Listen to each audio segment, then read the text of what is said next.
اللہ الرحمن الرحیم۔ حضرت ابو بکر صدیق رضی اللہ تعالیٰ عنہ کی حیات طیبہ کا تیسرا جز اور حصہ ہجرت سے لے کر وفات رسول صلی اللہ علیہ وسلم تک کا ہے۔ جب ہجرت فرما کر مدینہ طیبہ پہنچے تو اللہ کے پیارے رسول صلی اللہ علیہ وسلم کے ساتھ صرف حضرت ابو بکر صدیق رضی اللہ تعالیٰ عنہ تھے۔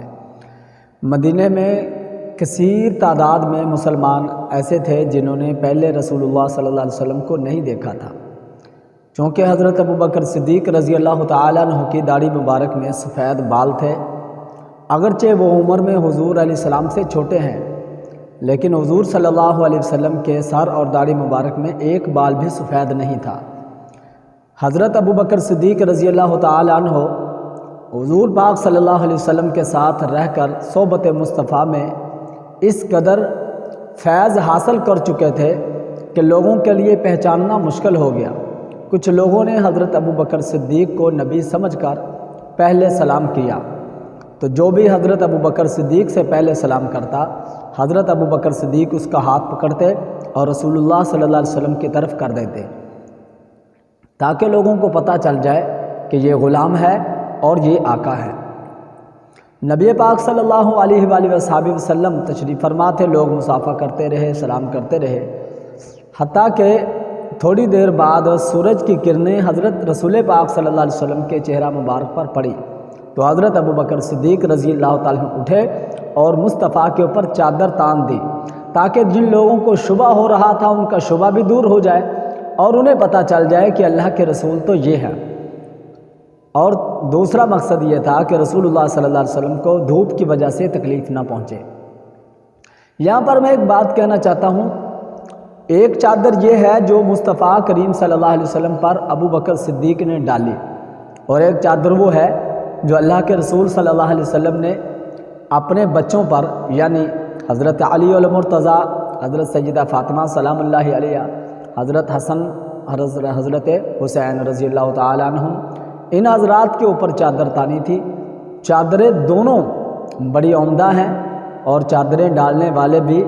بڑے عمدہ اور بڑے معزز لوگ ہیں، بڑی معزز ہستیاں ہیں۔ ایک اللہ کے رسول ہیں اور ایک رسول اللہ صلی اللہ علیہ وسلم کا پہلا خلیفہ اور پہلا صحابی ہے۔ یہاں پر بڑی قابل غور بات یہ ہے،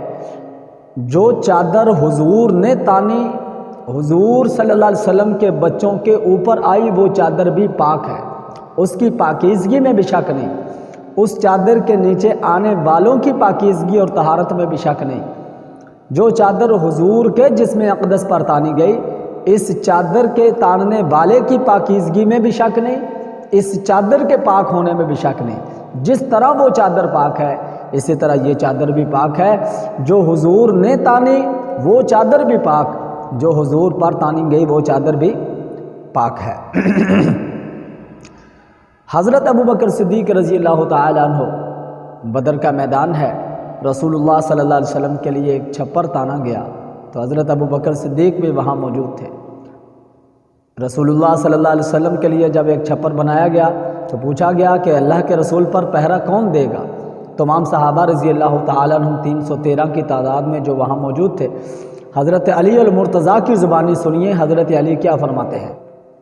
حضرت علی المرتضیٰ رضی اللہ تعالیٰ عنہ نے ایک دفعہ اپنے اصحاب سے پوچھا کہ سب سے زیادہ بہادر کون ہے؟ تو ان کے اصحاب نے کہا کہ سب سے زیادہ بہادر آپ ہیں۔ حضرت علی رضی اللہ تعالیٰ عنہ نے فرمایا کہ سب سے زیادہ بہادر حضرت ابو بکر صدیق رضی اللہ تعالیٰ عنہ ہیں۔ انہوں نے کہا کہ حضرت وہ کیسے؟ تو حضرت نے فرمایا کہ جب بدر کے میدان میں رسول اللہ صلی اللہ علیہ وسلم کے لیے چھپر بنایا گیا تھا تو پوچھا گیا کہ حضور صلی اللہ علیہ وسلم کی ذات پر پہرا کون دے گا؟ اس موقع پر حضرت ابو بکر صدیق رضی اللہ تعالی عنہ ہی تھے جو تلوار تان کر کھڑے ہو گئے کہ میں اللہ کے رسول صلی اللہ علیہ وسلم پر پہرا دوں گا۔ تو حضرت ابو بکر صدیق رضی اللہ تعالی عنہ پہرا دیتے رہے، چونکہ یہ سب سے مشکل کام تھا اللہ کے رسول صلی اللہ علیہ وسلم پر اس موقع پر پہرا دینا، جب 1000 کی تعداد میں دشمن مقابلے کے اندر موجود ہے اور ان میں سے ہر ایک کے پاس چمکتی ہوئی تلوار بھی موجود ہے۔ تو حضرت ابو بکر صدیق رضی اللہ تعالیٰ عنہ کے بارے میں جو حضرت علی رضی اللہ تعالیٰ عنہ نے فیصلہ دیا ہے وہ ہے اشجع الناس، لوگوں میں سب سے بڑا بہادر گویا کہ حضرت علی رضی اللہ تعالیٰ عنہ کی نظر میں حضرت ابو بکر سب سے بڑے بہادر ہیں۔ اس سے آگے چلیں تو بیعت رضوان میں ہمیں نظر آتا ہے جب رسول اللہ صلی اللہ علیہ وسلم نے حضرت عثمان غنی کو اپنا قاصد بنا کر بھیجا اور بات یہ مشہور ہو گئی کہ حضرت عثمان شہید کر دیے گئے ہیں، تو حضرت رسول پاک صلی اللہ علیہ وسلم نے فرمایا کہ میرے ہاتھ پر نئے سرے سے بیعت کرو۔ یہ اس کو بیعت رضوان کہا جاتا ہے۔ یہ 1450 یا 1400 کی مقدار میں جو صحابہ کرام موجود تھے سب نے بیعت کی، اور اس بیعت میں جو لوگ شریک ہوئے تھے ان کے بارے میں اللہ تعالیٰ نے فیصلہ دیا، لقد رضی اللہ عن المؤمنین اذ یبایعونک تحت الشجرہ، کہ اللہ ان ایمان والوں سے راضی ہو گیا جب انہوں نے نبی کے ہاتھ پر درخت کے نیچے بیعت فرمائی۔ تو ان بیعت کرنے والوں میں حضرت ابو بکر صدیق رضی اللہ تعالیٰ عنہ کا پہلا نمبر ہے، اور حضرت ابو بکر صدیق رضی اللہ تعالیٰ عنہ نے سب سے پہلے اللہ کے رسول کے ہاتھ پر اس موقع پر بھی بیعت فرمائی۔ جب رسول پاک صلی اللہ علیہ وآلہ وسلم نے حج کی فرضیت کے بعد حضرت ابو بکر صدیق کو حاجیوں کا امیر بنا کر بھیجا، اور ساتھ یہ بھی کہا کہ سورہ برات کی تبلیغ کر دو، مکہ میں اعلان کر دو سورہ برات میں کیا چیز ہے۔ سورہ برات میں اللہ تبارک و تعالیٰ نے یہ بات بیان فرمائی ہے کہ جن جن مشرکوں سے جو بھی مسلمانوں کے معاہدے ہیں ان کے بارے میں اعلان کر دو کہ ہم کسی قسم کے معاہدوں کا اب نہیں رکھنا چاہتے۔ اس کی وجہ یہ تھے کہ اکثر لوگوں کے معاہدے تو ختم ہو چکے تھے، مدتیں پوری ہو چکی تھیں، اور مکہ والوں نے بدعہدی کر دی تھی۔ اس لیے اللہ تعالیٰ کی طرف سے اعلان ہو گیا کہ اللہ اور اس کے رسول کی طرف سے برات کا اعلان کیا جاتا ہے آپ مشرکوں سے۔ اس اعلان کو کرنے کے لیے حضرت ابو بکر صدیق کی ڈیوٹی لگائی گئی۔ حضرت ابو بکر صدیق جب کچھ منزل سفر کر چکے تھے تو پیچھے سے اللہ کے رسول صلی اللہ علیہ وسلم کی خدمت میں جبریل علیہ السلام حاضر ہوئے۔ انہوں نے آ کر عرض کیا کہ اللہ تعالیٰ فرماتے ہیں کہ معاہدے کو ختم کرنے کے لیے قریبی رشتہ دار کو بھیجا جاتا ہے، لہٰذا آپ اپنے کسی قریبی رشتہ دار کو بھیجیں سورہ برات کی تبلیغ کے لیے۔ تو حضرت رسول کریم صلی اللہ علیہ وسلم نے پیچھے سے حضرت علی المرتضیٰ شیر خدا کو بھیجا۔ حضرت علی ابو بکر صدیق سے ملے اور جا کر بات سنائی، تو انہوں نے کہا آپ کو رسول اللہ صلی اللہ علیہ وسلم نے امیر بنا دیا ہے یا آپ مامور ہی رہیں گے، متبوع بنیں گے یا تابع ہی رہیں گے؟ تو انہوں نے کہا نہیں، بس میری تو ڈیوٹی یہی ہے کہ میں سورہ برات کی تبلیغ کروں گا، حج کے امیر آپ ہی ہیں۔ اس میں علماء نے لکھا ایک اور نقطہ بھی ہے کہ چونکہ سورہ برات کے اندر حضرت ابو بکر صدیق رضی اللہ تعالیٰ عنہ کی وہ شان بھی ہے جس کو ثانی یا سنین کے پیارے لفظوں سے یاد کیا جاتا ہے، وہ عظمت۔ تو ظاہر بات ہے جب صدیق اکبر اپنی شان اپنی زبان سے بیان کریں گے تو اس میں ایک درجے میں گویا کہ ایک شبہ سا ہوتا ہے، اس کے ازالے کے لیے بھی یہ بہت اچھی بات تھی۔ اب میں یہ کہتا ہوں سورہ برات کی تبلیغ میں فرمان خدا کا ہے، شان صدیق کی ہے، زبان علی المرتضیٰ کی ہے۔ تو اس سے معلوم ہوا کہ حضرت ابو بکر صدیق رضی اللہ تعالیٰ عنہ کی عظمت اور ان کی شان کو بیان کرنا حضرت علی المرتضیٰ شیر خدا رضی اللہ تعالیٰ عنہ کی سنت بھی ہے۔